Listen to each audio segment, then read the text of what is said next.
नमस्कार दोस्तों, मेरा नाम है दिव्या। स्वागत है आपका मेरे YouTube चैनल पे। गाइज, आज की इस वीडियो में हम डिस्कस करने वाले हैं गद्य शिक्षण को। ये मेरे शॉर्ट नोट्स हैं जिनसे हम क्विक रिवीजन करने वाले हैं। बात करते हैं सबसे पहले गद्य की अर्थ की। तो गद्य धातु किससे बनी है? गद्य धातु में यह प्रत्यय जुड़ने से गद्य शिक्षण बना है। ठीक है, तो गद्य शब्द किससे बना है? तो गद्य धातु में यह प्रत्यय जुड़ने से गद्य बना है। बात करते हैं इसके अर्थ की। तो इसका मीनिंग या अर्थ होता है स्पष्ट कहना, मतलब किसी भी चीज़ को, किसी भी बात को स्पष्ट तौर पर, साफ तौर पर कहना क्या कहलाता है? गद्य शिक्षण कहलाता है। गद्य के लिए कथन कहा जाता है। ठीक है, गद्य को किस नाम से जाना जाता है? मानव अभिव्यक्ति की मौलिक प्रक्रिया, उसको क्या कहा जाता है? गद्य कहा जाता है। यानी गद्य शिक्षण क्या है? मानव अभिव्यक्ति, यानी मनुष्य जिस तरह से अभिव्यक्ति करता है, अपनी बात को जिस रूप में कहता है। ठीक है, मौलिक प्रक्रिया यानी कि जिस रूप में कहता है, उसको क्या कहते हैं? गद्य शिक्षण कहते हैं। बात करते हैं गद्य शिक्षण को क्या कहा जाता है। तो गद्य शिक्षण को, ये इंपॉर्टेंट लाइन है गाइज, आपको जरूर ध्यान रखनी है। गद्य शिक्षण को या गद्य लेखन को कठिन और विरल काव्य कहा जाता है। गद्य लेखन को कठिन और विरल काव्य कहा जाता है। कठिन और विरल काव्य क्यों कहा जाता है? क्योंकि गद्य लिखना एक कैसा वर्क है? टफ वर्क है, मतलब कठिन कार्य है। क्योंकि गद्य के अंदर गद्य के अंदर क्या क्या आता है? जैसे निबंध है, वो भी गद्य का पार्ट है, या कहानी लेखन है, वो भी गद्य का पार्ट है। ठीक है, तो ये सब गद्य के अंदर आते हैं। तो इसको कठिन काव्य और विरल काव्य क्यों कहा जाता है? क्योंकि इसमें मुहावरों को, आलोकोक्तियों का ढंग से प्रयोग करना पड़ता है, या अपनी बात को स्पष्ट शब्दों में कहना पड़ता है। ठीक है, या हम कह सकते हैं कि जो वाक्यांश के तौर पे भी कई बार हम यूज़ कर लेते हैं। ठीक है, या छोटे छोटे जो हमारे मुहावरे, लोकोक्ति वगैरह होती है, उनको यूज़ किया जाता है, या शुद्ध हिंदी का यूज़ किया जाता है। इसलिए क्या कहा जाता है? इसको कठिन और विरल काव्य कहा जाता है। बात करते हैं कोटेशन की, यानी कथन की। तो वामन ने इसको क्या कहा है? कवियों की कसौटी। ठीक है, वामन ने इसको क्या कहा है? कवियों की कसौटी। तो आपको यहाँ पर दो चीज़ें हैं जो सबसे ज़्यादा ध्यान रखनी है। गद्य किससे बना है? गद्य धातु में यह प्रत्यय जुड़ने से बना है। गद्य क्या होता है? तो मनुष्य की एक अभिव्यक्ति है। ठीक है, तो मानव अभिव्यक्ति की एक मौलिक प्रक्रिया, इसको क्या कहा जाता है? गद्य शिक्षण कहा जाता है। गद्य लेखन को किस अन्य नाम से जाना जाता है? तो इसको कठिन और विरल काव्य कहा जाता है।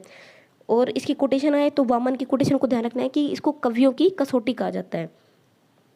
बात करते हैं इसके भेद की। तो गद्य के भेदों को क्या कहा जाता है? विधाएं कहा जाता है। ठीक है, आपको ध्यान रखना है, इंपॉर्टेंट लाइन है। गद्य के भेदों को विधा कहा जाता है। और कितनी विधाएं होती है? टोटल 17 विधाएं होती हैं, यानी 17 प्रकार की गद्य शैली होती है, 17 प्रकार के गद्य लेखन होते हैं। ठीक है, जैसे कि कहानी है, वो भी गद्य का पार्ट है, या निबंध है, वो भी गद्य का पार्ट है।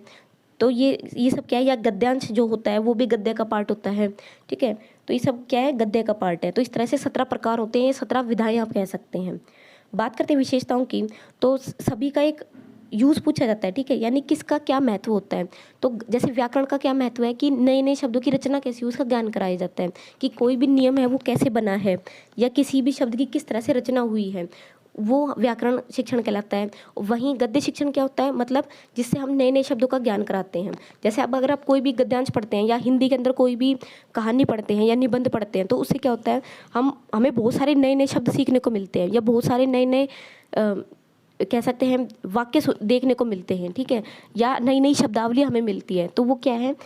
इसका मेन यूज़ ही क्या है? नए नए शब्दों का ज्ञान कराना। तो ये आपसे एज इट इज़ एग्जाम में पूछा जाएगा। बात करते हैं उद्देश्य की। तो सभी के दो उद्देश्य होते हैं, एक सामान्य और एक विशेष। बात करें इसके सामान्य उद्देश्य की, तो देखो सामान्य में तो बिल्कुल इजी चीज़ें आ जाएंगी, जैसे कि लोकोक्तियों का ज्ञान कराना, मुहावरों का ज्ञान कराना, शब्दकोश में वृद्धि करना। ठीक है, कल्पना शक्ति को बढ़ाना, साहित्य के लिए इंटरेस्ट पैदा करना, विराम चिन्ह का यूज़, ये सामान्य उद्देश्य है। लेकिन बात करते हैं कुछ विशेष उद्देश्यों की। यहाँ से क्वेश्चन बनता है आपका। बात करते हैं विशेष उद्देश्यों की। तो पहला होता है ज्ञानात्मक उद्देश्य। ज्ञानात्मक उद्देश्य मतलब, ज्ञानात्मक का मतलब होता है जो फैक्चुअल चीज़ें होती हैं, यानी तथ्यात्मक चीज़ें होती हैं। ठीक है, जिसको आप कह सकते हैं रटने वाली चीज़ें, या याद करने वाली चीज़ें, तथ्यात्मक चीज़ें। तो ये ज्ञान के अंतर्गत आती हैं। तो ज्ञान के आधार पर इसको दो भागों में बांटा जाता है। सबसे पहले दो उद्देश्य होते हैं। एक होता है भाषा के तत्वों का ज्ञान कराना। अब भाषा के तत्व क्या है कि मतलब उसके अंदर कौन कौन से तत्व हैं, कौन कौन से एलिमेंट उसके अंदर जुड़े हुए हैं। जैसे कि कोई भी शब्द है तो वो उसके अंदर कौन सा उपसर्ग है। ठीक है, या कोई भी शब्द है या कोई भी वाक्य है तो उसके अंदर कौन से मुहावरे का यूज़ किया गया है, या इसके अंदर कौन से शैली का यूज़ किया गया है, कौन सी संधि का यूज़ किया है, कौन से समास का यूज़ किया है, ये सब उसके एलिमेंट होते हैं। तो पहला उद्देश्य तो ये होता है कि उसके तत्वों का ज्ञान कराना, यानी इसके अंदर कौन कौन से तत्व शामिल हैं। ठीक है, ये कौन सी संधि है, कौन से समास है, ये सब पता करना। बात करते हैं सेकंड इसके अंदर विषय वस्तु का ज्ञान, यानी जिस टॉपिक के ऊपर जिस टॉपिक से जो भी शब्द है आपके सामने, जो भी शब्द आया है वो किस चीज़ से जुड़ा हुआ है, इसके बारे में पूरा ज्ञान कराया जाता है। मतलब जो भी टॉपिक है उसका पूरा एरिया, पूरा क्षेत्र का ज्ञान कराया जाता है। जैसे कोई भी शब्द है तो उसके बारे में पूरा बताया जाता है कि यहाँ पर इसका मीनिंग क्या निकल रहा है, इसको यहाँ पर यूज़ क्यों किया गया है, ठीक है, या इसका पर्यायवाची शब्द क्या हो सकता है, इसका विलोम क्या हो सकता है, इस तरह से बताना। तो ज्ञानात्मक में इसके 2 उद्देश्य होते हैं, पहले तत्वों का ज्ञान कराना, दूसरा विषय वस्तु का ज्ञान कराना। बात करते हैं सेकंड अवबोधात्मक की। अवबोध का मतलब क्या होता है, ग्रहण करना, बोध करना यानी समझना किसी चीज़ को, ठीक है। अर्थ ग्रहण का मतलब भी क्या होता है, किसी चीज़ को ग्रहण करना। अब यहाँ से 2 तरह से क्वेश्चन बनेगा। एक इसमें पूछा जाता है कि अवबोधात्मक चीज़ कौन सी होती है, यानी एक होती है अभिव्यक्तात्मक, यानी जिसमें चीज़ों को एक्सप्लेन किया जाता है, यानी जिसको हम एक्सप्रेस करते हैं दूसरों के सामने, व्यक्त करते हैं दूसरों के सामने, ठीक है। और एक होता है अवबोध, यानी अभिग्रहण जिसको हम बोलते हैं, यानी किसी चीज़ को ग्रहण करना। तो यहाँ पर सबसे ज़्यादा 2 क्वेश्चन से रिलेटेड क्वेश्चन पूछे जाते हैं। जैसे पढ़ना और सुनना, ये दोनों क्या है, ये दोनों श्रवण कौशल और पठन कौशल दोनों किसके पार्ट है, अभिग्रहण के या अर्थ ग्रहण के कह सकते हैं, या अवबोध के कह सकते हैं। यानी यहाँ पर क्या है, या तो हम पढ़ते हैं जब किसी चीज़ को पढ़कर ग्रहण करते हैं, या फिर जब हम कुछ सुनते हैं तब हम उस चीज़ को ग्रहण कर रहे होते हैं, ठीक है। जैसे अभी आप सुन रहे हैं तो अभी आप क्या कर रहे हैं, उसको ग्रहण कर रहे हैं, तो ये अभिग्रहणात्मक कौशल इसको आप कह सकते हैं, या अर्थ ग्रहण या अवबोधात्मक कह सकते हैं। और अभिव्यक्तात्मक क्या होता है, अभिव्यक्तात्मक होता है जिसमें कि एक्सप्रेस किया जाता है। जैसे अगर मैं कहूँ लेखन कौशल है, तो लिखकर आप किसी चीज़ को एक्सप्रेस कर रहे हैं, तो वो क्या है, वो अभिव्यक्तात्मक है। या जैसे आप बोलकर किसी चीज़ को एक्सप्रेस कर रहे हैं, तो वो क्या है, अभिव्यक्तात्मक। तो अभिव्यक्त के अंदर 2 स्किल्स आती हैं, कौन कौन सी, वाचन और लेखन। और अवबोध या ग्रहण के अंदर कौन सी चीज़ आती है, श्रवण और पठन। तो अवबोध कैसे कराया जाता है कि जब टीचर आदर्श वाचन करता है, आदर्श वाचन मतलब पूरा अच्छे से एक्सप्लेन करता है उन चीज़ों को, ठीक है, खुद बोलकर एक्सप्रेस करता है, एक्सप्लेन करता है उन चीज़ों को, और फिर छात्रों से उसका अनुकरण कराया जाता है, या मौन वाचन करवाता है, यानी बच्चे उसको चुपचाप रहकर मन मन में पढ़ना जिसको हम बोलते हैं, ठीक है, उसको हम क्या कहते हैं, मौन वाचन। बात करते हैं अभिव्यक्तात्मक की, तो मैंने आपको दोनों चीज़ें एक्सप्लेन कर दी है, वाचन और लेखन। तो इसमें क्या करते हैं, यानी इसमें जो टीचर है वो क्वेश्चन आंसर के थ्रू लिखवाता है, ठीक है, उसकी राइटिंग स्किल्स का इवैल्यूएशन करता है। जैसे टीचर जो है बोल देता है कि इसका आंसर लिखो, तो बच्चे उसको लिखते हैं, या कोई शब्द है उसको टीचर सिर्फ बोल देता है, वाचन कर देता है, लेकिन बच्चे लिखते उसको खुद हैं, तो उससे क्या होता है, उनकी स्किल्स चेक होती हैं। बात करते हैं नेक्स्ट पॉइंट की, तो नेक्स्ट पॉइंट है यहाँ पर अभिरुचि। अभिरुचि होता है मतलब इंटरेस्ट होना किसी चीज़ के लिए, इंटरेस्ट पैदा करना। अभिवृत्ति और अभिरुचि, ये दोनों वर्ड आपको ध्यान रखने हैं। अभिरुचि का मतलब होता है इंटरेस्ट होना किसी चीज़ के लिए, और अभिवृत्ति होता है एटीट्यूड होना। तो अभिरुचि होता है इंटरेस्ट, मतलब इंटरेस्ट को कैसे डेवलप किया जाएगा। अब गद्य शिक्षण को किस तरह से डेवलप करना है, इंटरेस्ट कैसे डेवलप करेंगे, वो होता है अभिरुचि कौशल, ठीक है। बात करते हैं तो किस तरह से डेवलप किया जाएगा भाई, ऑडियो विजुअल एड्स के थ्रू, यानी जो भी हमारे दृश्य श्रव्य कौशल होते हैं उनके थ्रू। जैसे आपने देखा होगा कि टेप रिकॉर्डर वगैरह या रेडियो वगैरह से हम सुनते हैं तो हमारा साहित्य के लिए इंटरेस्ट क्रिएट होता है, या कहानी हम सुनते हैं तो उससे इंटरेस्ट क्रिएट होता है, या किसी चीज़ की इमेज दिखाई जाती है तो हम उसको देखकर, या कहानी लिखी होती है तो पहले हम चित्र देखते हैं फिर उसको पढ़ते हैं, तो उससे क्या होता है, हमारा उसके लिए इंटरेस्ट क्रिएट होता है, इंटरेस्ट पैदा होता है, तो इसको बोलते हैं हम अभिरुचि। अभिवृत्ति होता है एटीट्यूड पैदा करना, यानी हमारा दृष्टिकोण उस चीज़ के लिए तैयार करना। तो अभिव्यक्ति यानी अभिवृत्ति वाला हो गया चैप्टर में आए सद्विचारों के प्रति पॉजिटिव दृष्टिकोण को पैदा करना, ठीक है। जैसे अब जो भी हमें हिंदी साहित्य के लिए किस तरह से एक पॉजिटिव एटीट्यूड डेवलप कर पाएंगे, वो होता है अभिवृत्त्यात्मक कौशल, ठीक है। बात करते हैं नेक्स्ट कौशलात्मक की। कौशलात्मक में आपको पता है कि 4 कौशल होते हैं, ठीक है, 4 क्वेश्चन LSRW, ठीक है, लिसनिंग, स्पीकिंग, रीडिंग, राइटिंग, या इसको सुबोपल्ली भी कह सकते हैं आप ट्रिक में, तो इनको डेवलप करना है। बात करते हैं गाइज, एक इम्पोर्टेंट पॉइंट आ जाता है यहाँ पर कि विशिष्ट उद्देश्यों का लेखन लेसन प्लान में एज इट इज़ होता है। मतलब जो हमारे विशिष्ट, देखो सामान्य तो सभी के लिए सामान्य रहते हैं, वो सभी में कॉमन होते हैं, ठीक है। जैसे नैतिक उद्देश्यों का, नैतिक मूल्यों का विकास करना, राष्ट्रीय मूल्यों का विकास करना, ठीक है, या किसी भी सब्जेक्ट के लिए इंटरेस्ट को पैदा करना, ये सब तो क्या है कि सामान्य उद्देश्य हैं। लेकिन विशिष्ट उद्देश्य होते हैं हर सब्जेक्ट के अलग अलग, और विशिष्ट उद्देश्यों कहाँ लिखा जाता है, लेसन प्लान के लास्ट में लिखते हैं, और फिर उसको चेक भी किया जाता है, ठीक है। तो आपको ध्यान रखना है कि कौन से उद्देश्य जो वापस से मूल्यांकन किया जाता है, तो विशिष्ट उद्देश्य का मूल्यांकन लास्ट में जरूर किया जाता है कि जो हमने पढ़ाया है, जो आज हमने समझाया, क्या उसका रिजल्ट हमें मिला है, ठीक है। तो लेसन प्लान के अंदर विशिष्ट उद्देश्य को जरूर चेक किया जाता है, तो ये कई बार पूछा जाता है आपसे। बात करते हैं गाइज यहाँ पर विधियों की। तो विधियों की अगर हम बात करें तो सबसे पहले यहाँ पर प्राथमिक स्तर, माध्यमिक स्तर और उच्च स्तर पर विधियों को बांटा जाता है। प्राथमिक स्तर की बात करें तो यहाँ पर एक ही विधि है जो सबसे इंपॉर्टेंट है, जिसको आप पढ़ेंगे, अर्थबोधन विधि। अर्थबोधन को मैंने आपको मॉडल पेपर में भी पढ़ाया था। मॉडल पेपर में भी कई बार क्वेश्चन पूछा जा चुका है यहाँ से, और एग्जाम में भी पूछा जाता है। तो प्राथमिक स्तर पर सबसे बढ़िया विधि कौन सी होती है? अर्थबोधन। अर्थबोधन होते हैं मतलब किसी भी चीज़ को, अब देखो अर्थबोधन के नाम से क्लियर है, अर्थ मतलब उसका मीनिंग और बोध मतलब समझाना, जिससे उसका मीनिंग क्लियर किया जाता है। मतलब जिसमें गद्य को या कोई भी गद्यांश है, ठीक है, तो उसमें गद्यांश को पूरा एक्सप्लेन किया जाता है। उसके अंदर जो भी वर्ड्स आते हैं उनको एक्सप्लेन किया जाता है, उनके अंदर कौन कौन से मुहावरों का यूज़ किया जाता है, किया गया है, उसका यूज़ किया, उसको पूरा एक्सप्लेन किया जाता है। तो ये होता है अर्थबोधन। इसी को हम उद्बोधन या भाषानुवाद के नाम से भी जानते हैं। भाषानुवाद का मतलब होता है लैंग्वेज को एक्सप्लेन करना, भाषा को पूरा उसका अनुवाद करना। उद्बोधन भी होता है समझाना किसी चीज़ को। तो अर्थबोधन हो गया मतलब जहाँ पर मीनिंग को एक्सप्लेन किया जाता है। ये सबसे इंपॉर्टेंट है। प्राथमिक स्तर पर कौन सी विधि से गद्य शिक्षण सबसे अच्छे तरह से पढ़ाया जा सकता है? अर्थबोधन से। बात करते हैं माध्यमिक स्तर पर, तो अब क्योंकि जो प्राइमरी लेवल होता है वहाँ पर तो हम चीज़ों को दिखाकर एक्सप्लेन कर सकते हैं, दृश्य श्रव्य का यूज़ कर सकते हैं, एक एक वर्ड को एक्सप्लेन कर सकते हैं, क्योंकि लिमिटेड जो होते हैं चैप्टर्स होते हैं, लिमिटेड पार्ट होते हैं, और उनको आराम से पढ़ाया जा सकता है, ठीक है, बार बार उनका रिवीजन कराया जा सकता है। लेकिन माध्यमिक स्तर पर क्या है कि चैप्टर बढ़ जाते हैं, तो एक एक चीज़ को, एक एक शब्द को एक्सप्लेन नहीं किया जा सकता। साथ ही साथ शब्दावली भी बढ़ जाती है, ठीक है, निबंध वगैरह बढ़ जाते हैं, तो क्या है कि एक एक चीज़ को एक्सप्लेन नहीं किया जा सकता। तो वहाँ पर सबसे अच्छी दो युक्तियाँ होती हैं, एक प्रश्नोत्तर और एक व्युत्पत्ति, ठीक है। एक होती है प्रश्नोत्तर, माध्यमिक स्तर पर हो जाएगी एक प्रश्नोत्तर। प्रश्नोत्तर मतलब क्वेश्चन आंसर के थ्रू एक्सप्लेन करना, और व्युत्पत्ति यानी उसका पूरा एक्सप्लेन करना कि इसका निर्माण किस तरह से हुआ है, कौन सा शब्द है, कौन सी प्रत्यय है, कौन सी संधि है इसके अंदर, उसको डिटेल से एक्सप्लेन करना। बात करते हैं उच्च स्तर पर, तो उच्च स्तर पर एक ही विधि है, दो विधि होती हैं।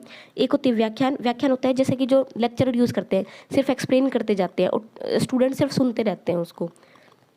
बात करते हैं सेकंड विधि की, तो टीका या प्रसंग विधि भी इसके अंतर्गत आती है। तो ध्यान रखना है, प्राथमिक स्तर पर कौन सी है? उद्बोधन या अर्थबोधन कह सकते हैं। सेकंड माध्यमिक स्तर पर कौन सी होती है? प्रश्नोत्तर या व्युत्पत्ति। अर्थबोधन की हम बात करते हैं तो अर्थबोधन को हम अन्य नाम से जानते हैं उद्बोधन या भाषानुवाद। मुख्य उद्देश्य क्या है? बच्चों के शब्द भंडार में वृद्धि करना। ध्यान रखना है आपको, प्राइमरी लेवल पर क्या हो सकता है? अब प्राइमरी लेवल पर उसको सारी संधि समास थोड़ी ना समझा सकते हैं। प्राइमरी लेवल पर क्या समझा सकते हैं? प्राथमिक स्तर पर क्या समझाएंगे? सिर्फ उसके शब्द भंडार में वृद्धि की जा सकती है, यानी उसको नए नए शब्दों का ज्ञान कराया जा सकता है।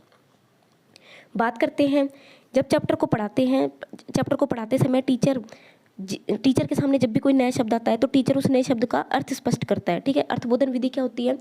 जब भी कोई नया शब्द आता है, जैसे गद्यांश पढ़ा रहे हैं, तो गद्यांश को पढ़ाते समय जैसे ही कोई नया शब्द आ जाएगा, कोई कठिन शब्द आ जाएगा, तो टीचर उसको एक्सप्लेन कर देता है। अब उसको कैसे एक्सप्लेन करेगा? अब क्योंकि प्राइमरी लेवल पर है तो उसका चित्र वगैरह दिखा के समझाया जा सकता है, ठीक है। अब जैसे कोई नया शब्द आ गया, सपोज नल आ गया, नल वर्ड आ गया, तो छोटे बच्चों के लिए तो नया ही वर्ड है, तो उसको किस तरह से एक्सप्लेन किया जाएगा? उसकी कोई पिक्चर, कोई इमेज दिखा दी जाएगी, ठीक है, या किसी पक्षी का अगर नाम आ गया तो उसका चित्र दिखाया जा सकता है।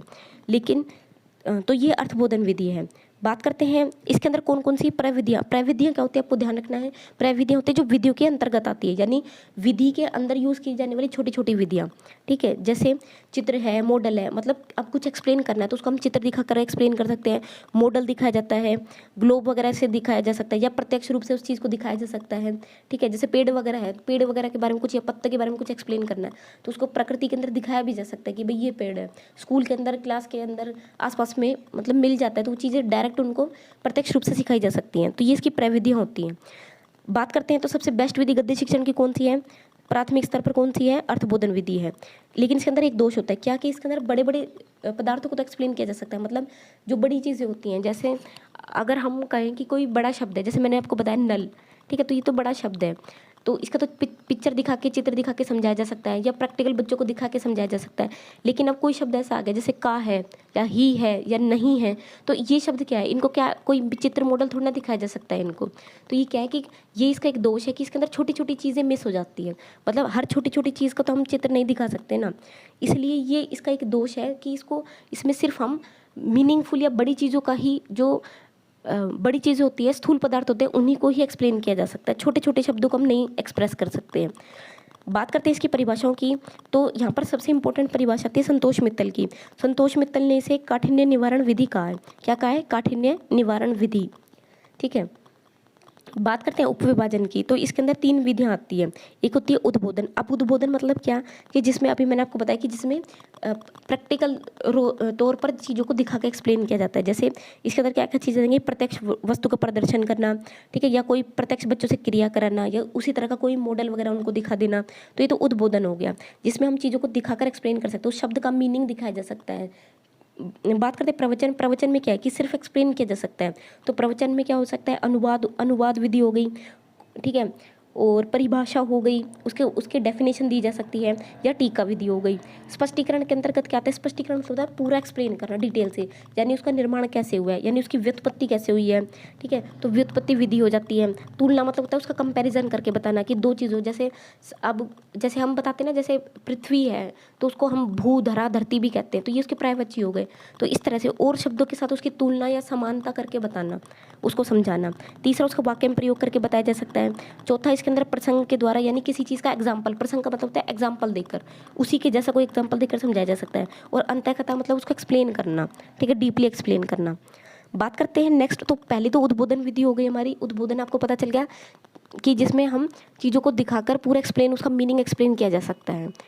बात करते हैं व्युत्पत्ति विधि की, तो अर्थबोधन का ही व्यापक रूप होती है, क्योंकि प्राइमरी लेवल पर तो उद्बोधन या अर्थबोधन से समझाया जा सकता है, और माध्यमिक स्तर पर व्युत्पत्ति का यूज़ किया जाता है। व्युत्पत्ति का मतलब होता है कि जो भी टफ वर्ड्स होते हैं, ठीक है, जो भी टफ वर्ड्स होते हैं उनको पूरा अच्छे से एक्सप्लेन किया जाता है कि इसकी रचना कैसे हुई, इसके अंदर कौन सा प्रत्यय लगा है, कौन सा उपसर्ग लगा है, कौन सी संधि बनी है, ठीक है, इनका एक्सप्लेन किया जाता है। तो ये व्युत्पत्ति विधि होती है। और व्युत्पत्ति विधि कौन से स्तर पर काम आती है, माध्यमिक स्तर पर काम आती है। लेकिन इसका एक दोष क्या होता है कि इसके अंदर टाइम और मेहनत बहुत ज़्यादा लग जाती है, ठीक है, क्योंकि हर एक शब्द को, हर एक चीज़ का मतलब तो नहीं समझा सकता, हर एक चीज़ के अंदर उसका निर्माण कैसे हुआ, संधि कैसे बनी, ये सब एक्सप्लेन नहीं किया जा सकता है, इसलिए इसको यूज़ नहीं किया जा सकता है। बात करते हैं थर्ड, प्रश्नोत्तर विधि की। अब प्रश्नोत्तर विधि क्या है, प्रश्नोत्तर विधि अच्छी विधि है, क्योंकि प्रश्नोत्तर विधि के अंतर्गत क्या होता है, हर गद्यांश पर छोटे छोटे वस्तुनिष्ठ प्रश्नों की रचना करके उसको एक्सप्लेन किया जाता है। मतलब क्या है, जैसे अगर हम बात करें प्रश्नोत्तर विधि की, मतलब क्या है कि जैसे जब भी कोई चैप्टर पढ़ा रहा है टीचर, ठीक है, या कोई भी निबंध पढ़ा रहा है या कहानी पढ़ा रहा है, तो उसके अंदर क्या होता है, छोटे छोटे क्वेश्चन अराइज करना, मतलब पढ़ाते पढ़ाते छोटे छोटे क्वेश्चन बच्चों से पूछना और उनका बच्चे आंसर देंगे, ठीक है। जैसे आपने पढ़ा होगा कि जब भी कोई नई कहानी पढ़ाई जाती है तो उससे पहले उससे रिलेटेड दो चार छोटी छोटी चीज़ें टीचर पहले ही पूछ लेता है, कि जैसे अगर आप कोई पर्यावरण के बारे में कुछ पढ़ा रहे हैं तो उसमें छोटी मोटी चीज़ें पहले ही पूछ ली जाती हैं कि क्या तुम्हें मतलब वायु के बारे में, वायु प्रदूषण वगैरह के बारे में पता है, या किस तरह से एनवायरनमेंट क्या होता है, इस तरह से छोटी मोटी चीज़ें पूछ ली जाती है। तो क्वेश्चन आंसर के थ्रू ही बच्चों से पूरा खुद ही एक्सप्लेन करवा देता है टीचर। इसको हम प्रश्नोत्तर विधि कहते हैं। यानी हर एक गद्यांश के अंदर जो छोटे छोटे प्रश्न होते हैं, वस्तुनिष्ठ प्रश्नों की रचना करके पूरे क्वेश्चन आंसर के थ्रू गद्य का विकास करना प्रश्नोत्तर विधि कहलाता है। बात करते हैं तो इस विधि की एक खास विशेषता है कि इसके अंदर टीचर और स्टूडेंट दोनों एक्टिव रहते हैं। बात करते हैं इसके, तो इसको बेस्ट मेथड कहा जाता है माध्यमिक स्तर पर। सबसे आपको ध्यान रखना है, माध्यमिक स्तर पर सबसे अच्छी विधि कौन सी है, प्रश्नोत्तर विधि है, क्योंकि इसके अंदर क्वेश्चन आंसर के थ्रू अगर हम चीज़ों को एक्सप्लेन करेंगे, बच्चों से उनके आंसर पूछेंगे, तो उनके अंदर एक क्यूरियोसिटी यानी जिज्ञासा पैदा होती है किसी चीज़ को सीखने की, जानने की, ठीक है। तो इससे क्या होता है, स्टूडेंट और टीचर दोनों ही एक्टिव रहते हैं। तो सबसे बेस्ट विधि है माध्यमिक स्तर पर ये। बात करते हैं इसके एक इम्पॉर्टेंट पॉइंट की, तो जब भी हम कोई भी पद्य, कविता कुछ भी पढ़ाते हैं, तो अगर कविता के अंदर हम इस चीज़ को पढ़ा रहे हैं, ठीक है, जब ध्यान रखना गद्यांश के अंदर नहीं, अब कविता की बात हो रही है। अगर आप किसी पोएम को पढ़ाते हुए प्रश्नोत्तर विधि का यूज़ करेंगे, ठीक है, अगर हम पोएम को पढ़ाते समय प्रश्नोत्तर विधि का यूज़ करते हैं तो इसको दंडान्वय खंडान्वय विधि कहा जाता है। कई बार एग्जाम में आपसे डायरेक्ट पूछा जाता है दंडान्वय खंडान्वय विधि किसको कहा जाता है, तो प्रश्नोत्तर को कहा जाता है। बात करते हैं इसके प्रतिपादन की, तो इसका जो प्रतिपादन है किसने किया था, तो प्रश्नोत्तर विधि का प्रतिपादन सुकरात ने किया था, इसलिए इसको क्या कहा जाता है, सुकराती विधि कहा जाता है। ये सबसे इंपॉर्टेंट है, एग्जाम में कई बार पूछा जाता है। सुकराती विधि किसको कहा जाता है, प्रश्नोत्तर विधि को, क्योंकि सुकरात ने इसका प्रतिपादन किया था। तो ध्यान रखना है, प्राथमिक स्तर पर सबसे बढ़िया विधि है अर्थबोधन, या कह सकते हैं उद्बोधन, या आप कह सकते हैं भाषा अनुवाद। और इसी तरह से माध्यमिक स्तर पर सबसे अच्छी विधि कौन सी है, प्रश्नोत्तर। बात करते हैं व्याख्यान की, तो व्याख्यान में आप पहले व्याकरण के अंदर हम पढ़ चुके हैं व्याकरण शिक्षण में, कि व्याख्यान विधि वो होती है जिसमें कि टीचर खुद ही पूरा सब कुछ एक्सप्लेन करता रहता है, ठीक है। स्टूडेंट को कम सीखने को मिलता है, सिर्फ टीचर ही एक्सप्लेन करता रहता है, तो बच्चे उसमें ना ज़्यादा क्वेश्चन पूछ पाते हैं, ठीक है। तो इसलिए व्याख्यान विधि माध्यमिक स्तर पर उतनी उपयुक्त नहीं है जितना कि उच्च स्तर पर। बात करते हैं टीका विधि की। टीका विधि क्या होती है? व्याख्या विधि का ही रूप होती है। टीका विधि क्या होती है? व्याख्या विधि का ही रूप होती है। व्याख्या में जितना चाहे विस्तार हो, परंतु टीका विधि में उतना ही विस्तार होता है जितना कि जरूरी होता है। ठीक है, टीका विधि क्या है? व्याख्या विधि में तो टीचर कितना भी एक्सप्लेन कर जाता है, लेकिन टीका विधि में पॉइंट टू पॉइंट एक्सप्लेन करता है। मतलब जितना कंटेंट उसको बताना है, जितना टॉपिक के अंदर लिखा गया है, बुक के अंदर लिखा गया, उतना ही चीज़ों का एक्सप्लेन करता है, उससे ज़्यादा नहीं करता। तो ये ध्यान रखना है। लेकिन ये किसका रूप है? व्याख्या विधि का ही बड़ा रूप है ये। और व्याख्या करने की प्राचीनतम विधि, यानी पहले यूज होती थी। पहले टीचर पॉइंट टू पॉइंट चीज़ों को बताता था। ठीक है, लेकिन अब क्या है? अब व्याख्या विधि यूज होने लगी, क्योंकि अब क्या है कि टीचर जैसे लेक्चरर होते हैं वो अनलिमिटेड उसको एक्सप्लेन करते जाते हैं। एक टीचर जितना उसको नॉलेज होती है ना, उतना पूरा एक्सप्लेन कर देता है उस चीज़ के ऊपर। ठीक है, तो ये है। अब बात करते हैं टीका विधि या व्याख्यान विधि की। तो ये कहाँ पर हेल्पफुल है? ये उच्चतर स्तर पर, यानी जो 11th-12th के बच्चे होते हैं उनके लिए हेल्पफुल है। बात करते हैं प्रसंग विधि की। प्रसंग का मतलब होता है, कोई प्रसंग का मतलब होता है किसी से उसी का उदाहरण देना, यानी उसी से रिलेटेड कोई एग्जाम्पल दे देना। ठीक है, तो इसमें क्या होता है? व्याख्या विधि के साथ जोड़कर इस मेथड को पढ़ाया जाता है। यानी जैसे अभी मैंने आपको बताया कि अब धरती पढ़ा रहे हैं, धरती शब्द आ गया तो उससे रिलेटेड हमने प्रवचन दे दिए कि भाई इसको हम भू, धरा, धरती इन नाम से जाना जाता है। ठीक है, तो ये क्या होगा? उससे सिमिलर उसके जैसा ही एक उदाहरण दे दिया हमने, इसको हम प्रसंग विधि कहते हैं। तो यहाँ पर आपका पद्य गद्य शिक्षण कंप्लीट हो जाता है। बात करते हैं गाइस पद्य शिक्षण की। तो पद्य शिक्षण की अगर हम बात करें, पद्य शिक्षण का मतलब क्या होता है? छंद के नियमों से युक्त रचना पद्य शिक्षण कहलाती है, पद्य रचना कहलाती है। यहाँ पर सबसे ज़्यादा ध्यान रखना है, आपको कई बार एग्जाम में मिलता है छंदबद्ध कविता हम इसको कहते हैं, यानी छंदों या नियमों से जो बंदी होती है उसको हम पद्य शिक्षण कहते हैं। मतलब इसमें अनलिमिटेड एक्सप्लेन नहीं किया जाता है, इसमें आपको सारी चीज़ों का ध्यान रखना पड़ता है।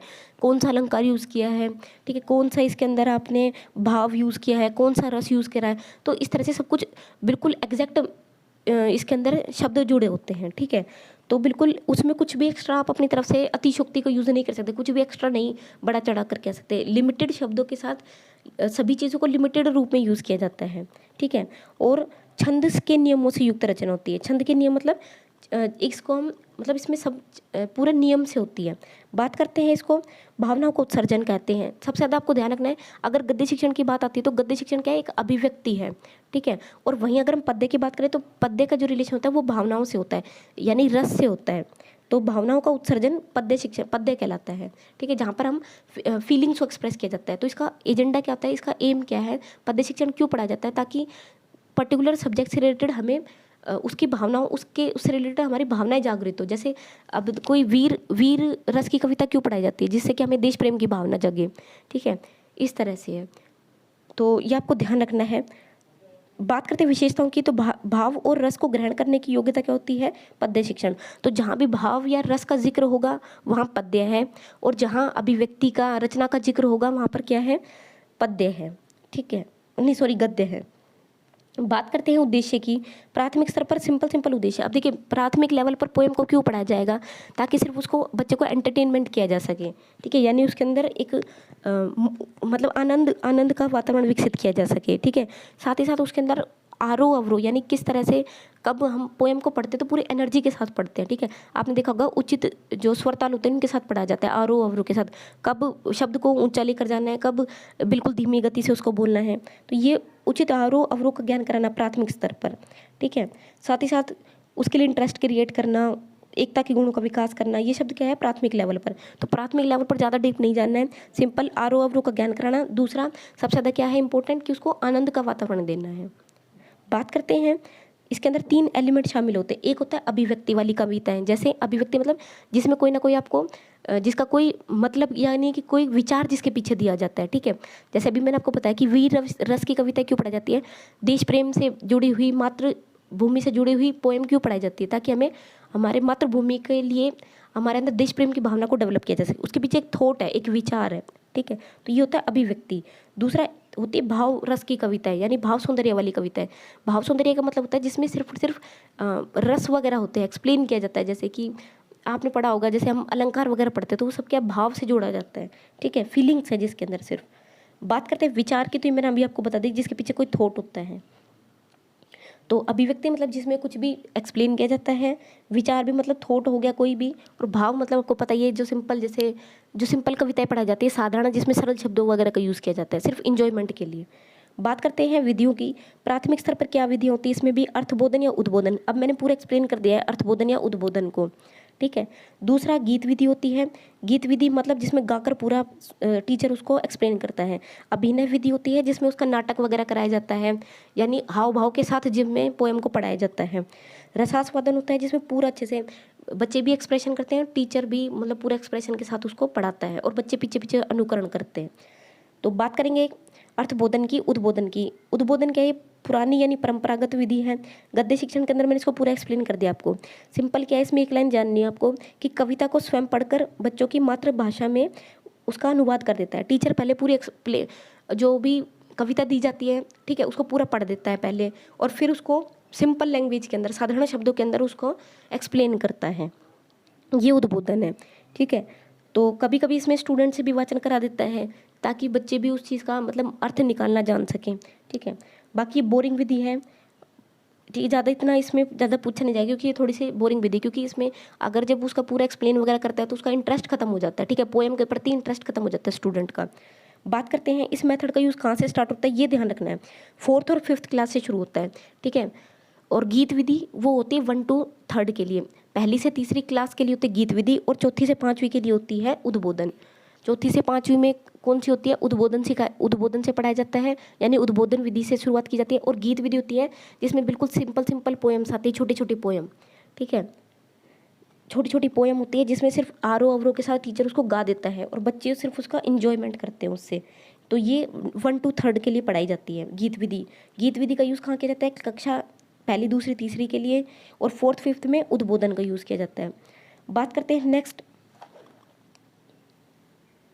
बात करते हैं गाइज इसके अंदर, जैसे गीत विधि के अंदर क्या होता है, पूरे मतलब बाल गीत वगैरह जो भी होते हैं ना, छोटे मोटे जैसे बाल सभा वगैरह कराए जाते हैं, तो उसके अंदर सिर्फ गीत होते हैं, छोटी छोटी पोएम्स होती हैं, वो होती हैं, ठीक है। नेक्स्ट इसमें इसका एजेंडा क्या होता है, लयात्मक प्रणाली को सिखाना होता है, ठीक है, यानी आरोह अवरोह के साथ सिखाना होता है। तो इसमें कई बार टीचर भी पढ़ देता है, कई बार बच्चों से भी उनका सहस्वर वाचन करवाता है। बात करते हैं संवेद सहस्वर वाचन की। तो संवेद सहस्वर पाठ क्या होता है, जिसमें टीचर के साथ साथ बच्चे भी उसको पढ़ते हैं इकट्ठा बैठकर, जिसमें पूरी क्लास के बच्चे इकट्ठा उस चीज़ का पोएम का वाचन करते हैं, ठीक है। तो बस यहाँ पर ये ध्यान रखने वाली बात है। बात करते हैं तो इसके अंदर किसका वाचन कर सकते हैं, जो जिसकी शब्दावली आसान होती है। तो आपको ध्यान रखना है, संवेद सहस्वर वाचन का मतलब होता है कि जिसमें पूरा अच्छे से बच्चे जो हैं वो साथ साथ में, संवेद मतलब इकट्ठा एक साथ सब उसका वाचन करते हैं। बात करते हैं अभिनय या नाट्य विधि की। अभिनय नाट्य विधि होती है जिसमें अभी मैंने आपको बताया था, नाट्य मतलब कि पूरा नाटक के साथ, यानी जिसमें कि पहले तो आरोह उचित आरोह अवरोह के साथ टीचर पहले उसको एक्सप्लेन करता है और फिर बाद में उसके साथ एक्सप्रेशन भी करता है, ठीक है, यानी पूरा एक्सप्रेशन के साथ जिस चीज़ को हम, कोई पोयम है जिसमें पूरा एक्सप्लेनेशन के साथ, पूरा एक्सप्रेशन के साथ टीचर पढ़ा रहा है, उसको हम बोलते हैं नाट्य विधि। तो जिसमें पोएम के भावों के अकॉर्डिंग अंक का संचालन भी करता है, ये ध्यान रखना है, ये चीज़ ऐड हो जाती है। बात करते हैं तो इसमें कौन से होते हैं, जो क्रियात्मक गीत होते हैं। जैसे आपने देखा होगा कि पर्यावरण के अंदर अगर हम ईवीएस पढ़ा रहे हैं, पर्यावरण सब्जेक्ट पढ़ा रहे हैं, तो उसमें बहुत ज़्यादा जैसे जल के ऊपर कोई पोएम आ जाती है या वायु के ऊपर कोई टॉपिक आ जाता है, कोई पोएम आ जाती है, तो उसमें पूरा एक्टिविटी के साथ उस चीज़ को एक्सप्लेन किया जाता है, ठीक है, टीचर पूरा एक्सप्रेशन के साथ उसको एक्सप्लेन करता है। तो यानी क्रियात्मक वाले, एक्टिविटी वाले जो गीत होते हैं वो अभिनय के थ्रू सिखाए जाते हैं। तो इसमें टीचर स्टूडेंट है वो पूरा एंजॉय करते हैं, साथ साथ उसकी ज्ञानेंद्रिय सक्रिय होती है, यानी वो भी हाव भाव एक्सप्रेशन को देखते हैं, तो उससे क्या होता है, देख कर, सुनकर, समझ कर सीख रहे हैं। बात करते हैं इसकी, तो नाट्य विधि जो प्राइमरी लेवल पर होती है वो अच्छी विधि मानी जाती है, लेकिन सबसे बेस्ट विधि कौन सी होती है, रसास्वादन होती है। रसास्वादन होता है जिसमें कि पूरा जिसमें टीचर भी पूरा एक्सप्रेशन के साथ एक्सप्लेन करता है और फिर बाद में बच्चे भी पूरा साथ साथ में एक्टिविटी करते रहते हैं, ठीक है। तो नाटक का ही व्यापक रूप होती है। रसास्वादन का मतलब होता है रस प्लस आस्वादन, यानी उसका पूर्ण तरह से, उसको पूरी तरह से ग्रहण करना, पूरा एंजॉयमेंट के साथ उसको सीखना, ठीक है। तो इसमें एक चीज़ ऐड कर देने की, नाटक में तो खाली टीचर एक्सप्रेस करता है उन चीज़ों को, खुद एक्टिविटी करके पूरा दिखाता है, एक्सप्रेशन के साथ पोएम को पढ़ाता है, और रसास्वादन में टीचर और स्टूडेंट दोनों उसको एक्सप्रेशन के साथ पढ़ते हैं, ये होता है। तो रसास्वादन सबसे बेस्ट विधि होती है, क्योंकि रसास्वादन में टीचर और स्टूडेंट दोनों ही सबसे ज़्यादा एक्टिव रहते हैं। बात करते हैं तो सबसे बेस्ट विधि होती है रसास्वादन। अगर रसास्वादन ऑप्शन में नहीं है तो फिर आपको नाट्य विधि या अभिनय विधि टिक करनी है। तो गाइज ये है इसकी पद्य शिक्षण की विधियाँ। बात करते हैं गाइज नेक्स्ट वीडियो की। तो मैंने यहाँ पर आपको बता दिया प्राथमिक स्तर पर कौन सी होती हैं, अर्थबोधन, गीत विधि, अभिनय विधि, रसास्वादन विधि, ये पढ़नी है आपको। ठीक है, करते हैं गाइज नाटक शिक्षण की। तो नाटक शब्द संस्कृत की नट धातु में अक प्रत्यय लगाने से बना है। ये कई बार आपसे एग्जाम में पूछ लिया जाता है। नाटक शब्द किससे बना है? संस्कृत की नट धातु में अक प्रत्यय लगाने से बना है। मीनिंग क्या है इसका? अभिनय करना। नाटक का मतलब क्या होता है? अभिनय करना, यानी अभिनय कला का ज्ञान कराना ही नाटक शिक्षण का उद्देश्य होता है, अभिनय कला का ज्ञान कराना। बात करते हैं तो काव्य की अगर हम बात करें तो जैसे कई बार आपको एग्जाम में लिखा मिलेगा वहाँ पर काव्य, तो आपको ध्यान रखना है काव्य का मतलब सिर्फ कविता नहीं होती है। काव्य के अंदर काव्य में दो तरह की चीज़ें आती हैं। एक तो दृश्य काव्य होता है, एक श्रव्य काव्य होता है। मतलब श्रव्य काव्य होता है यानी सुनकर जिस चीज़ को आप सुनकर किसी चीज़ को हम जब समझते हैं, ठीक है, सुनकर किसी चीज़ को ग्रहण करते हैं तो श्रव्य काव्य हो गया। और जैसे हम ऑडियो एड से पढ़ते हैं, जैसे रेडियो हो गया, टेप रिकॉर्डर हो गया, उनसे हम जो सुनकर जो सीख रहे हैं उसको क्या कहते हैं? हम श्रव्य काव्य। और दृश्य होता है जिसमें हम देखते हैं, जैसे नाटक है वो दृश्य काव्य का पार्ट है, क्योंकि वहाँ पर हम किसी भी कोई भी प्ले हो रहा है, कोई भी नाटक हो रहा है तो उसको देख रहे हैं। बात करते हैं तो नाटक दृश्य काव्य में आता है। श्रव्य काव्य को पाठ्य काव्य भी कहा जाता है। मतलब अभी मैंने आपको बताया था ये श्रवण कौशल का ही पार्ट है। जैसे अगर हम किसी चीज़ को पढ़ रहे हैं तो पढ़कर हम उसको ग्रहण कर रहे हैं, तो कौन सा है? या तो इसको हम क्या कहते हैं? श्रव्य काव्य में। क्यों? वहाँ पर आपको ध्यान रखना है दृश्य काव्य मतलब जो भी चीज़ें आप देख रहे हैं उसको दृश्य काव्य कहेंगे, और जहाँ आप पढ़कर, सुनकर, समझकर सीख रहे हैं वहाँ पर क्या हो जाएगा? श्रव्य काव्य हो जाएगा। ठीक है, तो जैसे पाठ्य काव्य किसको कहा जाता है? श्रव्य काव्य को। तो आपको ध्यान रखना है। बात करते हैं नाटक को रूपक भी कहा जाता है। कई बार आपसे पूछा जाता है कि रूपक किसका अन्य नाम है? तो नाटक का अन्य नाम है रूपक। ठीक है, बात करते हैं भेद की। तो नाटक के कितने भेद होते हैं? 10 भेद होते हैं। और नाटक में अंक कई बार पूछा जाता है एज इट इज़। तो नाटक में 5 से 10 अंक होते हैं। कितने अंक होते हैं? 5 से 10 अंक होते हैं। प्रकरण की बात करें तो 10 प्रकरण होते हैं नाटक के। अब भेद की बात करें कितने हो गए? 10। अंकों की बात करें तो 5 से 10 के बीच में वेरी करते हैं। और प्रकरण की बात करें तो 10 होते हैं। ये आपको ध्यान रखना है, कई बार एग्जाम में एज इट इज़ मिल जाता है। बात करते हैं नाटक के लक्षण की। तो लक्षण मतलब क्या क्या चीज़ें होनी चाहिए। तो नाटक सबसे ज़्यादा फेमस कब होता है, यानी एक अच्छा नाटक किसको मानते हैं? जिसमें कथानक यानी कि जो हमारा कंसेप्ट होता है, जो विषय वस्तु होती है वो इतिहास प्रसिद्ध होना चाहिए। जैसे मतलब ये कहता है कि नाटक ऐसे चीज़ों पर होना चाहिए, ऐसे कंटेंट पर होना चाहिए जो फेमस हो, यानी इतिहास में जैसे हम पढ़ चुके हैं, जैसे ताजमहल है, अब इसके ऊपर कोई चीज़ कराई जाए, या हमारा प्रसिद्ध जो है हमारे जो अशोक का था, ठीक है, तो उसके ऊपर होना चाहिए। सम्राट अशोक के ऊपर कोई प्ले है तो सम्राट अशोक क्या है? पहले से फेमस है, तो कोई फेमस वाली चीज़ है उसके ऊपर प्ले होना चाहिए। तो दूसरा, इसके अंदर कितने अंक होना चाहिए? अभी मैंने आपको बताया कि नाटक के अंदर कितने अंक होते हैं? 5 से 10 अंक होने चाहिए। तीसरा, नाटक किसी फेमस वंश से या प्रतापशाली वंश से जुड़ा हुआ होना चाहिए। अभी मैंने आपको बताया किसी भी फेमस व्यक्तित्व से जुड़ा हुआ या किसी भी फेमस चीज़ से जुड़ा हुआ अगर नाटक होता है तो उसको एक अच्छे नाटक के अंदर माना जाता है। इसी तरह से बात करते हैं श्रृंगार में से एक रस प्रधान और एक सहायक होना चाहिए। ठीक है, तो क्या कहते हैं इसमें? श्रृंगार या रस में से। जैसे आपको पता है कि कविताओं के अंदर बहुत सारे रस होते हैं, तो कोई भी नाटक है, नाटक के अंदर या तो वीर रस होना चाहिए। जैसे अब सम्राट अशोक को पढ़ा रहे हैं तो उसके बारे में हम क्या है? वीर रस का ज्ञान हो रहा है। ठीक है, यानी उसकी वीरता के बारे में हम सुना रहे हैं, पढ़ा रहे हैं। इसी तरह से श्रृंगार यानी अगर कोई वैसा नाटक है तो उसके अंदर श्रृंगार वगैरह यानी वेशभूषा वगैरह हो गई, इस तरह से। तो या तो श्रृंगार रस होना चाहिए या वीर रस होना चाहिए, तभी अच्छा नाटक माना जाता है। बात करते हैं नेक्स्ट, इसके अंदर 5 अर्थ प्रकृतियाँ होती है और 5 कार्य व्यवस्थाएं होती है और 5 ही नाट्य संधियाँ होती है। यह आपको ध्यान रखना है, ये फैक्ट है, इसको आपको ध्यान रखना है। 5 अर्थ प्रकृति होती है, 5 कार्य अवस्थाएं होती है और 5 नाट्य संधियाँ होती हैं। बात करते हैं विशेषताओं की। तो अभिनय कला का ज्ञान कराना ही नाटक शिक्षण की उद्देश्य है। ठीक है, तत्व कितने होते हैं? 7 होते हैं। ध्यान रखना है, भेद होते हैं 10 और एलिमेंट 7, यानी कि कौन कौन सी चीज़ें होती हैं? तो 7 चीज़ें होती है। एक नाटक के अंदर 7 चीज़ें होती हैं। कौन कौन सी? पहली कथानक। कथानक को मतलब होता है विषय वस्तु, जो कंसेप्ट है हमारा।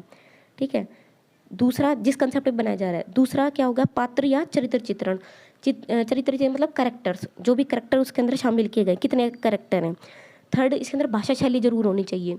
भाषा शैली मतलब कि जिस भी शैली में उसको लिखा गया है, जैसे उचित संवाद वगैरह के साथ लिखना या एक अच्छी शैली के अंदर लिखना।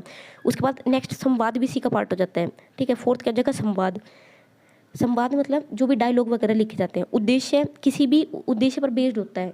ठीक है, आप सबको पता है कि कोई भी अगर नाटक लिखा गया है तो उसको सिखाने का, उसको दिखाने का कोई तो उद्देश्य है ना।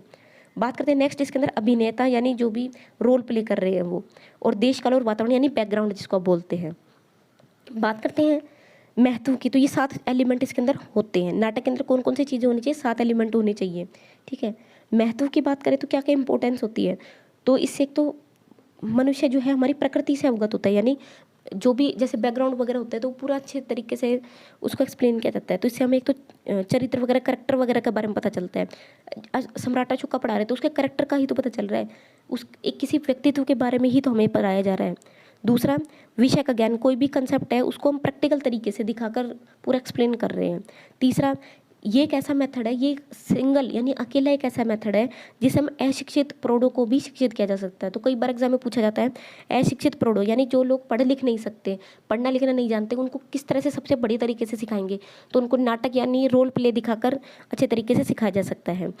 जिसमें आपने नुक्कड़ नाटक वगैरह देखे होंगे या रामलीला वगैरह छोटी छोटी स्टेज पे जो होती है, वो सब किसका पार्ट होते हैं? वो नाटक ही है। ठीक है, बात करते हैं इसके अंदर, तो ये कुछ पॉइंट्स हो गए। इसमें क्या है, देखने और सुनने से भावों के प्रति तीव्र गति होती है, यानी अगर हम किसी चीज़ को देखकर सुनकर सीख रहे हैं तो जल्दी हम उस चीज़ को समझ पाते हैं। बात करते हैं उद्देश्य की, तो इसका उद्देश्य क्या होता है? तो नाटक कला का ज्ञान, सबसे मेन उद्देश्य ये होता है कि नाटक की कला क्या है, क्या शैली होती है, किस तरह से संवाद बोली जाती है, इनका ज्ञान कराना होता है। दूसरा, कोई भी थॉट है, कोई भी विचार है उसके पीछे, वो आपके माइंड तक पहुंच पाए, उस चीज़ को समझाया जाता है। उसके बाद और नाटक के सारी एलिमेंट आपको पता चले, जैसे चरित्र चित्रण क्या होता है, ठीक है, उद्देश्य क्या होता है, कथानक क्या होता है, संवाद क्या होता है, इसका बारे में आपको पता चले। नेक्स्ट इसके अंदर, इससे हम किसी भी फेमस चरित्र के ऊपर ही हमेशा नाटक बनाया जाता है। ध्यान रखिएगा, किसी भी फेमस चरित्र वगैरह के ऊपर या किसी फेमस चीज़ के ऊपर ही नाटक बनाया जाता है। इसी तरह से इससे संस्कृति का पता चलता है। अब एक सबसे बड़ा नाम आता है भरत मुनि ने नाट्यशास्त्र रचना में नाटक के 3 उद्देश्य बताए हैं। नाट्यशास्त्र का अगर जिक्र आएगा तो वहाँ भरत मुनि का नाम जरूर आता है। तो भरत मुनि ने नाट्यशास्त्र रचना में नाटक के 3 उद्देश्य बताए हैं। पहला, व्यक्ति के लिए, समाज के लिए और मनोरंजन के लिए। 3 तरह से नाटक को समझाया जाता है। कैसे? या तो उसमें हम कुछ मानव कल्याण की भावना के लिए उसको सिखाया जाता है, या हमारे समाज सोसाइटी को कोई मैसेज देना है उसके लिए उसको नाटक जो है करवाया जाता है, या मनोरंजन के लिए, एंटरटेनमेंट के लिए कुछ नाटक होते हैं। बात करते हैं गाइज विधियों की, तो पहली इसके अंदर आती है व्याख्या विधि। व्याख्या विधि क्या मतलब क्या होता है? इसके अंदर टीचर बिना किसी हाव भाव के गद्य पाठ की तरह ही प्ले को पूरा पढ़ देता है। ठीक है, यानी कोई भी नाटक है तो नाटक के अंदर भी क्या है, जैसे कोई भी अब हमारे बुक के अंदर कोई भी प्ले आ गया, ठीक है, कोई भी नाटक आ गया, तो टीचर क्या करेगा, सिर्फ उसको बुक में से संवाद वगैरह पढ़ेगा और फटाफट से एक्सप्लेन कर देगा। ठीक है, तो ये होती है व्याख्या विधि। इसके अंदर क्या होता है, सिर्फ उसका उद्देश्य क्या है कि आपको जो भी टफ वर्ड्स हैं, नए शब्द हैं, उनका ज्ञान कराना होता है। तो टफ वर्ड्स का मीनिंग एक्सप्लेन कर देता है। ठीक है, और लेकिन इसके अंदर एक प्रॉब्लम है, इसका एक दोष क्या है कि इससे अभिनय कला का प्रयोग नहीं होता है, क्योंकि टीचर सिर्फ खुद एक्सप्लेन कर रहा है, ना कोई एक्सप्रेशन है ना कुछ और, डायरेक्ट उसको फटाफट से खुद की लैंग्वेज में फटाफट एक्सप्लेन कर देता है डायलॉग्स को। ठीक है, तो ये तो मतलब इसका यूज़ नहीं करना है आपको। व्याख्या विधि ना के बराबर हेल्पफुल है। बात करते हैं सेकंड, आदर्श नाट्य। आदर्श नाट्य क्या होता है? नाटक के संवादों के अनुसार टीचर स्वयं अभिनय करते हुए, यानी टीचर खुद ही डायलॉग्स को पढ़ता है, ठीक है, और अभिनय के साथ यानी खुद ही मतलब उसका एक्ट करता है उसके लिए, ठीक है, खुद ही एक्ट करता है। तो बुक भी पढ़ता है, साथ साथ एक्सप्रेशन भी करता है, अंग संचालन भी करता है। ये एक आदर्श नाट्य होता है। अब बात करते हैं, तो लेकिन इसके अंदर प्रॉब्लम क्या है कि जैसे अब एक सपोज एक कोई पक्षी का करेक्टर आ गया, ठीक है, तो उसमें पक्षी का करेक्टर है, तो अब टीचर क्या है, उसमें पक्षी की आवाज़ तो नहीं निकाल सकता ना, वो सिंपल अपनी ही लैंग्वेज में उसको, एक ही लैंग्वेज में, चाहे 5 कैरेक्टर हो, 6 कैरेक्टर हो, उनको सबको अपनी ही लैंग्वेज में एक्सप्लेन करता जाता है। तो इस तरह से नाटक जो है वो बोरिंग हो जाता है इससे। ठीक है, तो ये इसका एक दोष हो जाता है आदर्श नाट्य का। तो एक तो इससे प्रत्यक्ष अभिनय कला का ज्ञान नहीं होता, दूसरा प्राइमरी लेवल पर इसका यूज़ हम कर सकते हैं। ठीक है, बात करते हैं, तो ज़्यादा आदर्श नाट्य ज़्यादा अच्छा नाट्य नहीं माना जाता। बस इसका ध्यान रखना है कि इसके अंदर बुक रीडिंग के साथ साथ टीचर अंग संचालन भी करता है। बात करते हैं कक्षा अभिनय की। कक्षा अभिनय क्या होता है? कक्षा अभिनय का मतलब होता है जो क्लास के अंदर जो भी एक्टिविटीज़ कराई जाती है, जो भी रोल प्ले करके समझाना। जैसे कोई भी छोटा मोटा सा प्ले आ गया, तो उसको खाली बच्चे जो है वहीं के वहीं 2-3 बच्चों को खड़ा किया और उनको उनके थ्रू पूरा डायलॉग बुलवा दिया और पूरा नाटक को एक्सप्लेन कर दिया। ठीक है। तो खाली स्कूल ड्रेस के अंदर ही, मतलब स्कूल ड्रेस में उसको वहीं के वहीं इंस्टेंटली तुरंत उसको समझा दिया, इसको हम कहते हैं कक्षा अभिनय। लेकिन इसका एक दोष क्या होता है कि इसके अंदर पूरे हाव भाव नहीं होते हैं। दूसरा, इसके अंदर एक तो सभी बच्चे पार्टिसिपेट नहीं कर पाते हैं। थर्ड, इसके अंदर क्या है कि जो भी चरित्र चित्रण वगैरह नहीं होता, यानी आपको उसकी वेशभूषा का पता नहीं चलता है, उसका जो बैकग्राउंड है वो पता नहीं चलता है। तो मतलब पूरी तरह से परिपूर्ण नहीं होता एक तरह से, ठीक है। तो इसका यूज़ कब किया जाता है? जब उसके पास प्रॉपर संसाधन ना हो, ठीक है। बात करते हैं रंगमंच की। रंगमंच क्या होता है? रंगमंच होता है एक एक्चुअल नाटक जो होता है, यानी रंगमंच पर वास्तविक वेशभूषा धारण करके नाट्य पाठ का अभिनय करना, ठीक है। जैसे मैंने आपको बताया रामलीला वगैरह का एक्ट होना, तो उसमें क्या है, पूरी प्रॉपर वेशभूषा होती है, पूरा बैकग्राउंड होता है। तो जहाँ पर स्टेज पर पूरा जो भी है ड्रेस वगैरह के साथ, पूरा ड्रेस वगैरह में, ठीक है, पूरा बैकग्राउंड के साथ जिसमें पूरा नाटक को करके दिखाते हैं, उसको कहते हैं रंगमंच अभिनय। बात करते हैं सेकंड, इससे क्या होता है इसमें, लेकिन इसमें भी एक दोष है कि इसमें सिर्फ और सिर्फ योग्य छात्र ही इसके अंदर पार्ट कर सकते हैं, ठीक है। बात करते हैं इसके बाद, लेकिन इससे किस चीज़ का डेवलपमेंट होता है? नाट्य कला का वास्तविक ज्ञान होता है रंगमंच से। तो ये मेथड सबसे अच्छा मेथड माना जाता है। लेकिन ये क्या है, बहुत ज़्यादा खर्चीला होता है और कई दिन इसमें ख़राब हो जाता है, समय ज़्यादा लग जाता है। इसलिए रंगमंच की जगह हम कक्षा अभिनय का ज़्यादा यूज़ करता है टीचर। लेकिन आपको ध्यान रखना है, अगर सबसे अच्छी विधि की अगर हम बात कर रहे हैं तो नाटक शिक्षण की सबसे अच्छी विधि होती है रंगमंच विधि। सेकंड नंबर पे अगर हम बात करते हैं, अगर रंगमंच विधि ऑप्शन में नहीं है तब आप कक्षा अभिनय को चूज़ करेंगे। बात करते हैं समवाय विधि। समवाय विधि होता है जिसमें सभी विधियों का मिलाकर एक साथ प्रयोग किया जाता है। ये सबसे बेस्ट माना जाता है वैसे तो समवाय विधि, ठीक है। यानी सभी विधियों को मिलाकर एक साथ प्रयोग करना, ये सबसे अच्छी विधि मानी जाती है, सबसे बेस्ट मेथड। अगर समवाय नहीं है तो फिर आप रंगमंच वाली विधि टिक करेंगे। रंगमंच भी नहीं है तो आप फिर कक्षा अभिनय मेथड को चूज़ करेंगे। बात करते हैं कुछ इंपॉर्टेंट पार्ट की, तो आपको ध्यान रखना है, नाटक क्या होता है? गद्य विधा का ही पार्ट होता है। लेकिन नाटक के अंदर क्या होता है? भाव होते हैं, ठीक है।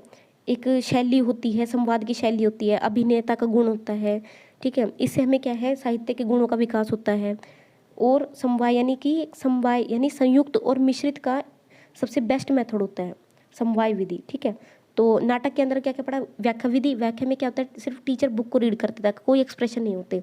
आदर्श नाट्य, आदर्श नाट्य उससे बेटर होता है क्योंकि टीचर पूरे एक्सप्रेशन के साथ पाठ को पढ़ाता है।